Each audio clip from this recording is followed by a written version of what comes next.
배우는 진리. 자, 두 번째 시간입니다. 오늘도 역시 다윗의 실패에 대해서 우리가 이야기를 할 예정이에요. 지난주도 말씀을 드렸지만 성경 속에서 나오는 인물들은 다 우리와 똑같은 죄성을 가진 사람들입니다. 그래서 그들이 하나님 안에 있을 때는 정말 위대하고 놀라운 일을 행하는 사람들이 되었지만 단 한순간이라도 하나님을 떠나게 되었을 때 우리만큼, 아니 우리보다 더한 실패, 실수를 저지르기도 했다라고 하는 것이죠. 그러니까 오늘 이런 모습들을 통해 이 실패 속에서 배울 수 있는 교훈들, 또 하나님께서 주시는 그런 진리들을 우리가 잘 배웠으면 좋겠어요.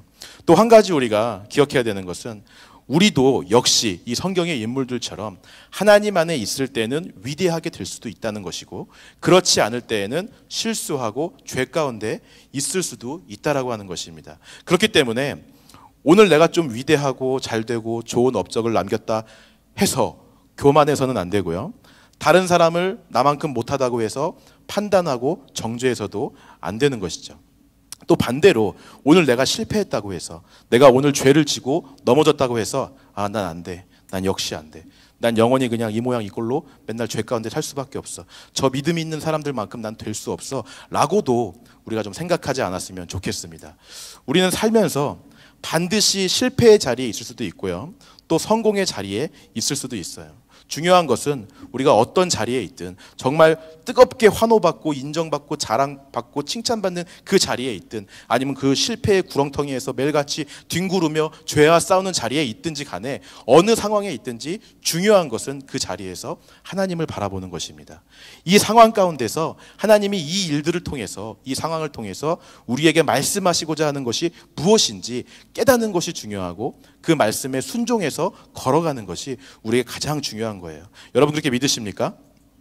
자, 그래서 오늘 다윗의 실패를 다시 한번 우리가 살펴보겠습니다. 오늘의 실패는 다윗이 인구 조사를 하는 거예요. 이스라엘의 역사적으로 봤을 때 인구를 조사하는 것, 그러니까 사람의 숫자를 세는 일들은 종종 있었습니다. 출애굽기와 민수기에서 각각 그 내용들이 나오고 있는데, 거기서 사람 숫자를 세는 그 일을 담당했던 사람들은 레위 지파에 속하는 제사장들이었어요. 그 제사장들이 그 일들을 담당했습니다. 출애굽기를 보면 거기서 인구조사를 했던 그 이유는 인구조사를 통해서 한 사람 한 사람에게 어떤 생명의 속전을 받기 위해서였습니다. 이게 무슨 말이냐면 애굽에 있다가 종노릇 하다가 하나님의 은혜로 그들이 출애굽되고 하나님의 인도하심으로 광야로 나오게 되었어요. 하나님의 은혜로 죽음에서 생명으로 건지심을 받았고 구원함을 받은 것이죠. 그 구원함을 받은 거에 대한 감사의 표시로 1인당 이스라엘 백성들 한 명당 약 반세겔 정도, 그러니까 오늘 우리나라 돈으로 얘기하면 한 170불 정도, 그 정도를 하나님한테 감사의 표시로 드리는 거예요. 쉽게 말하면 성전세를 하나님 앞에 내는 것입니다. 그래서 그 속전을 낼 수 있는 사람들, 17세 이상의 사람들이, 그 돈을 낼 수 있는 17세 이상의 사람들이 얼마나 되는지를 파악하기 위해서 인구조사를 한 게 출애굽기에 나와 있는 인구조사의 내용이었어요. 그러니까 쉽게 말하면 얼마나 우리가 하나님을 찬양할 수 있고 하나님한테 감사의 표시를 할 수 있는지, 하나님께 경배와 기쁨의 그 노래를 부를 수 있는지를 파악하고자 했던 목적으로 한 것이 출애굽기에 나온 인구조사의 목적이었습니다. 하나님을 위한 것이었고요, 하나님께 감사하기 위한 것이었고, 하나님께 경배하기 위한 목적으로 인구조사를 했던 거예요. 자, 두 번째, 민수기에 나타난 인구조사의 목적은 무엇이었을까요? 혹시 이 본문은 제가 청년부 예배 드릴 때 한번 나눈 적이 있어요. 우리 청년들 중에 기억나는 분들 혹시 있을까요? 왜 민수기에서 인구조사를 했을까요? 제가 너무 많은 걸 바랬죠. 그죠? 불과 1년 전인데 기억을 전혀 못하는 게 당연한 거예요. 민수기에서 왜 인구조사를 했냐면, 이거 들으면 기억날 수도 있어요. 하나님의 군대에 들어갈 수 있는 성숙한 남자를 뽑기 위해서. 기억나요 이제? 죄송합니다. 그러니까 제가 설교할 수 있는 거죠. 여러분들이 기억 못하니까. 자, 하나님의 군대에 들어갈 수 있는 20세 이상의 성숙한 남자들의 숫자가 얼마나 되는지를 파악하기 위해서 민수기에서는 인구조사를 했어요. 그러니까 이건 역시 하나님께 헌신할 수 있는 사람, 정말 하나님을 위해 목숨 바쳐서 싸울 수 있는 군인들이 얼마나 되는지 하나님을 위한 목적으로, 하나님의 일을 위한 목적으로 이 인구조사를 했던 것입니다. 자, 그런데 오늘 다윗이 하는 인구조사는 그 목적이 아예 달라요. 1절 말씀을 다시 한번 읽어볼게요. 자, 1절 함께 읽겠습니다. 시작. 사탄이 일어나 이스라엘을 대적하고 다윗을 충동하여 이스라엘을 계수하게 하니라. 아예 그 시작부터 사탄이 충동질을 해서 인구조사가 시작이 되고 있습니다. 그러니까 그 시작된 동기와 어떤 그 목적에서부터 사탄의 부추김이었고요, 사탄의 선동질이 있었다라고 하는 거예요. 자, 2절 말씀 다시 한번 읽어볼게요. 2절 시작. 다윗이 요압과 백성의 지도자들에게 이르되 너희는 가서 브엘세바에서부터 단까지 이스라엘을 계수하고 돌아와 내게 보고하여 그 수요를 알게 하라 하니. 지금 다윗이 누구한테 인구조사를 명령하고 있습니까? 자기의 군대 장관이었던 요압에게, 그리고 백성의 지도자들에게 인구조사를 하라고 명령하고 있어요. 여기서 백성의 지도자들이라고 하는 이 히브리어 단어는 그냥 뭐 랍비나 뭐 선생님 이런 사람들을 가리킬 때 쓰는 단어가 아니라 군대의 지휘관이나 군대의 사령관들을 가리킬 때 사용하는 단어였습니다. 그러니까 군대 장관 요압도 군인이었고 백성의 지도자들도 다 군인이었다는 거예요.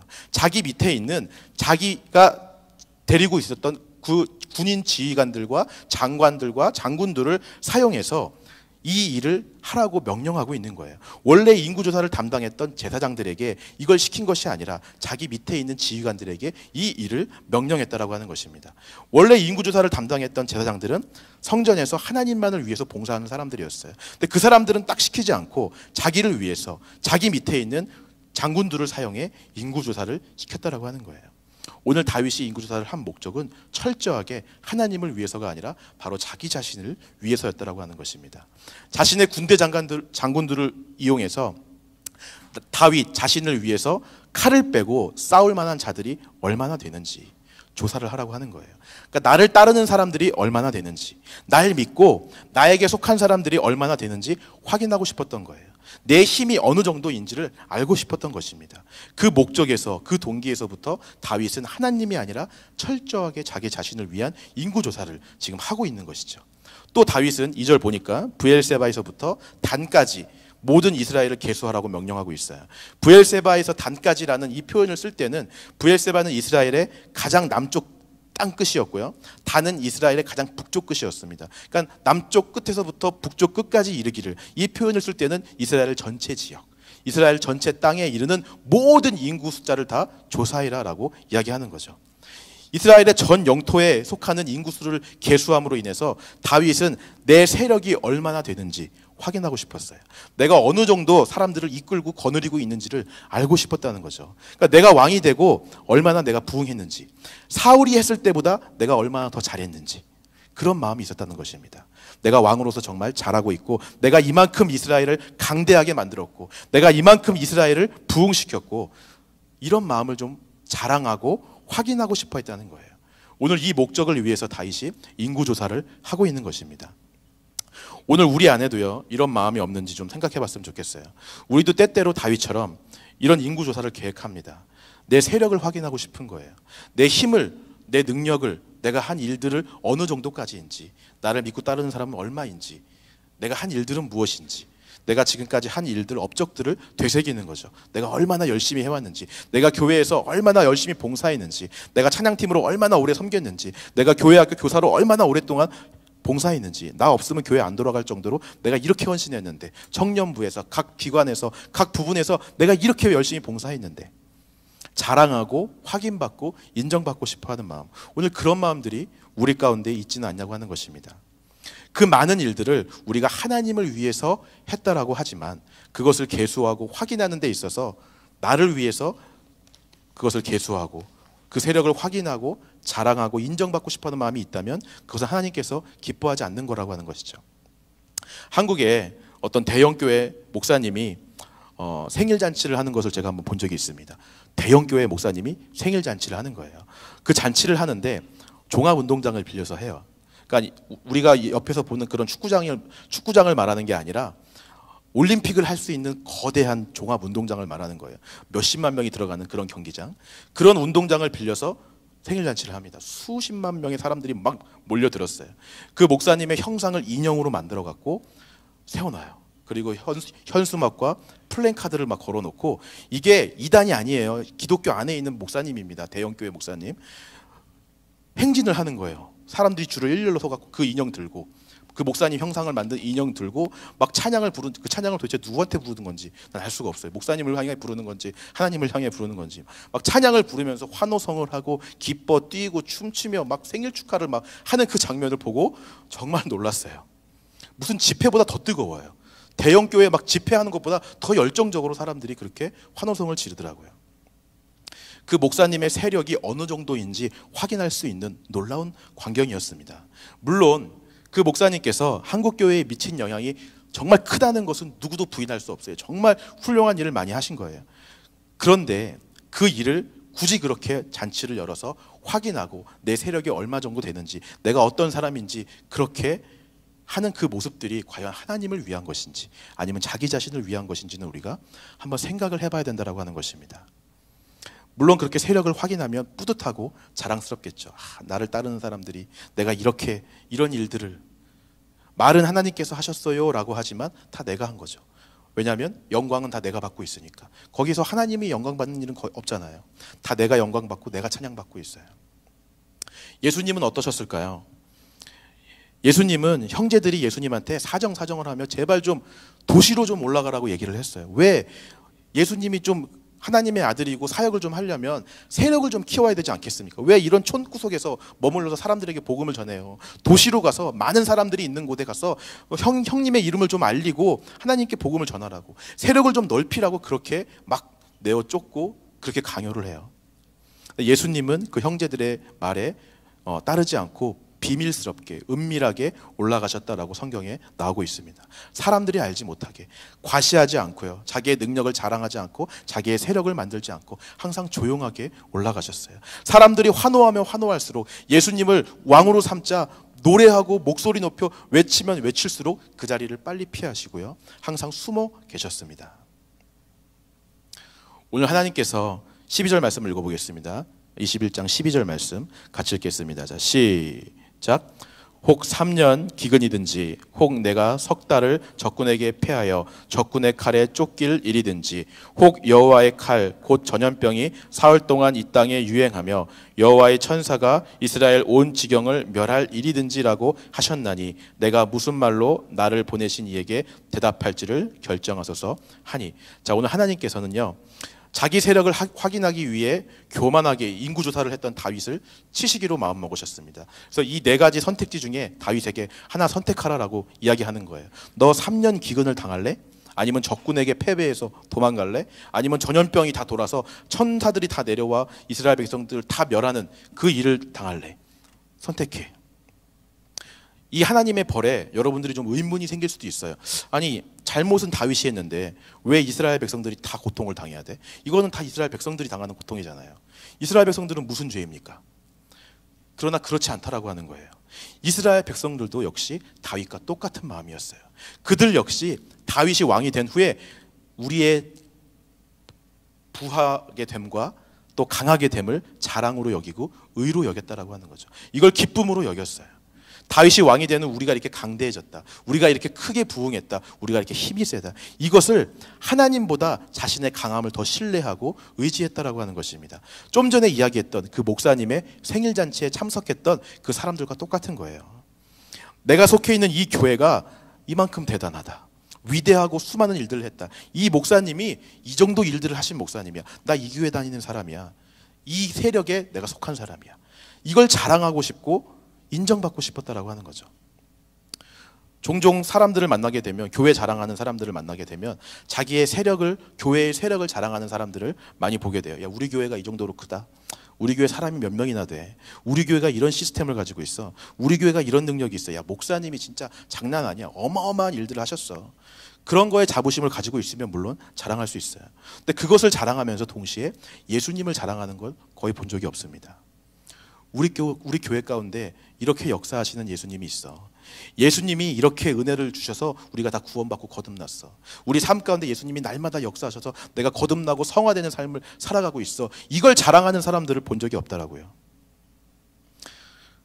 교회의 세력, 교회가 가지고 있는 인적, 물적 자원을 확인하고 자랑하는 경우가 더 많다는 것입니다. 그리고 만약에 그것을 가지고 있지 않은 교회는 무시하고 마치 사역을 제대로 안 하고 있는 교회처럼 정죄하고 판단해버리는 경우까지 있다라고 하는 거죠. 교회 안에서도 마찬가지입니다. 어떤 부서는 잘 되고 어떤 부서가 안 되면, 잘 되는 부서는 우리의 세력을 자랑해. 우리 잘 되고 있어. 못 되는 부서는 뭔가 문제가 있으니까 안 되는 거지 라고 판단해버려요. 더 작게는 한 부서 안에서 셀 모임도 마찬가지. 어떤 셀은 잘 되고 어떤 셀은 안 돼. 그럼 잘 되는 셀은 우리의 세력을 자랑해. 우리 오늘도 이만큼 놀았어. 우리 이만큼 많이 모였어. 너희 셀은 뭔가 안 되지. 뭔가 잘못하고 있는 거 아니야? 판단해버려요. 저도 부끄럽지만 처음에 이 교회 부임하고 청년부를 처음 왔을 때 너무 안타까운 마음이 들었어요. 근데 왜 안타까운 마음이 들었냐면 세력이 너무 작아서. 저쪽 교육관에서 조그만 데서 몇 명이 모여서 예배 드리는 게 안타까운 거예요. 근데 그게 세력이 작아서 안타까웠던 거예요. 작아서. 마음 가운데 우리가 세력을 가졌으면 좋겠다. 좀 커졌으면 좋겠다. 힘을 가졌으면 좋겠다. 그래서 교회에서 좀 인정받고 사람들이 청년부 하면 와 소리 나게 좀 커졌으면 좋겠다. 이런 마음이 저한테도 있었어요. 어쩌면 그런 마음으로 이렇게 이너스랑 한 마음이랑도 합치고 우리가 3부 예배도 이렇게 다 같이 드리게 되고 세력은 커졌어요. 물론 좋은 일이죠. 이렇게 우리가 교회 지원받고 매일같이 맛있는 집사님이 해주시는 음식 먹을 수도 있고 또 오늘 끝나고 BBQ 파티까지 할 수 있고 이 모든 것들이 우리가 커졌으니까 세력이 되니까 물론 좋은 일이지만 우리 안에 자랑할 예수님이 없다면 다 소용없는 거라고 하는 것입니다. 밖에 나가서 내 안에 자랑할 예수 그리스도 그 은혜, 내가 오늘 경험한 예수 그리스도 그 간증 그거 하나 없다면 다 소용없는 거예요. 오늘 하나님께서는 이스라엘 백성들이 믿고 의지했던 숫자, 이 강한 세력, 인구수 이것을 약하게 만드는 방법을 택하시는 거예요. 3년 동안 전쟁을 통해서 3년 동안 기근을 통해서 굶어서 인구수가 줄든지 큰 전쟁이 나서 막 사람들이 죽어서 인구수가 줄든지 병이 돌아갔고 사람들이 병 걸려서 인구수가 줄든지 어찌됐든 하나님보다 더 믿고 신뢰했던 그들의 세력이 줄어들고 약해지게 만드셨다라고 하는 것입니다. 14절 말씀 한번 읽어볼까요? 어떻게 되었는지 14절 같이 읽겠습니다. 시작. 이에 여호와께서 이스라엘 백성에게 전염병을 내리심에 이스라엘 백성 중에서 죽은 자가 7만 명이었더라. 결국 이스라엘 전염병이 돌게 되고요. 백성 중에 죽은 자가 7만 명이 되었습니다. 그들이 그토록 자랑하고 싶어하고 확인하고 싶어하고 의지했던 그 숫자, 그 세력 그것들이 하루아침에 다 사라져버리게 되는 일들이 일어난 거예요. 오늘 하나님께서는 하나님보다 나를 위하고 하나님보다 나의 세력, 나의 힘, 나의 능력을 믿고 의지하는 것을 원치 않으신다라고 하는 거예요. 여러분 사사기에 나오는 기드온과 300용사의 이야기를 아마 기억하실 것입니다. 그때 미디안 연합군과 기드온의 그 이스라엘 백성들이 싸우는데 미디안 연합군은 메뚜기 떼와 같이 숫자가 많다라고 성경에 나와 있어요. 셀 수 없이 무수한 숫자라는 것을 상징하고 있는 거예요. 반면에 이스라엘 군대는 기드온과 32,000명밖에 없었어요. 게임이 안 되는 경기였는데 수적으로 너무나 불리하고 이길 가능성이 없는데도 하나님은 그 상황에서 이렇게 말씀하십니다. 수가 너무 많다. 더 줄여야 된다. 오히려 이스라엘 백성들의 숫자가 더 많다고 말씀하세요. 만약에 니네가 숫자가 너무 많아서 이 인원으로 이기게 된다면 나중에 혹시라도 너희의 힘으로 이 전쟁을 이겼다고 이야기하지 않겠느냐. 너무 수가 많다. 더 줄여라 라고 말씀하시는 거예요.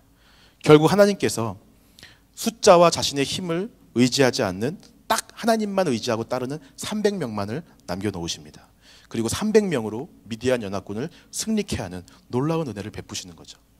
세상 편에서 볼 때는 가장 약하고 가장 작은 숫자일처럼 보이지만 하나님 편에서 볼 때는 하나님의 강함을 가장 잘 나타낼 수 있는 가장 강한 하나님의 군대가 되었다라고 하는 사실을 여러분 믿으시기 바랍니다. 오늘 저와 여러분들이 바로 이런 하나님의 군대가 되기를 소망해요. 오늘 우리가 다윗의 실패 속에서 배울 수 있는 두 번째 진리가 바로 이것입니다. 우리는 더 약해져야 돼요. 우리가 더 약해지기를 저는 소망합니다.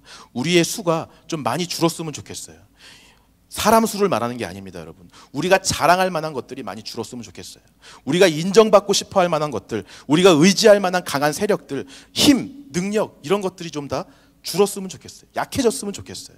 사도 바울의 고백처럼 약할 그때 곧 강함이라고 했던 것처럼 정말 우리가 약해지고 줄어들어서 하나님의 강함을 가장 잘 나타내고 드러낼 수 있는 그런 상태까지 우리가 좀 되었으면 좋겠습니다. 하나님의 강함만이 우리의 증거가 되고 우리의 강함은 우리의 수는 약해지고 오늘 그것이 다윗의 실패 속에서 배울 수 있는 진리라고 하는 것이죠.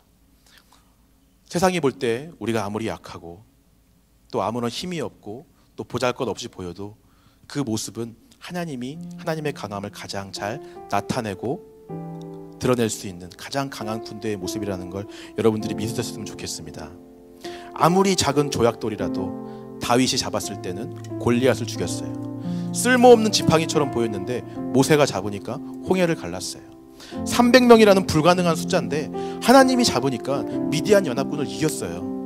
오늘 우리 연약하고 보잘것없고 부족한 모습이에요. 우리의 세력 다 빼버리면 아무것도 없어요.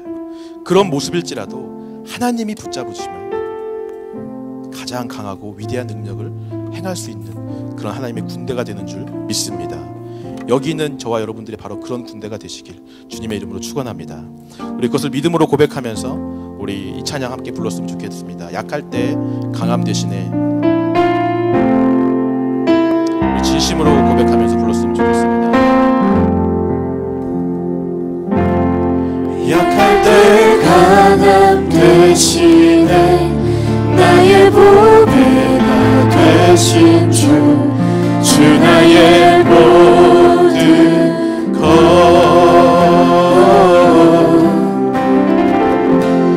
주 안에 있는 보물을 나는 포기할 수 없네. 주 나의 모든 우리 한 번 더 고백합시다. 약할 때 강함 대신에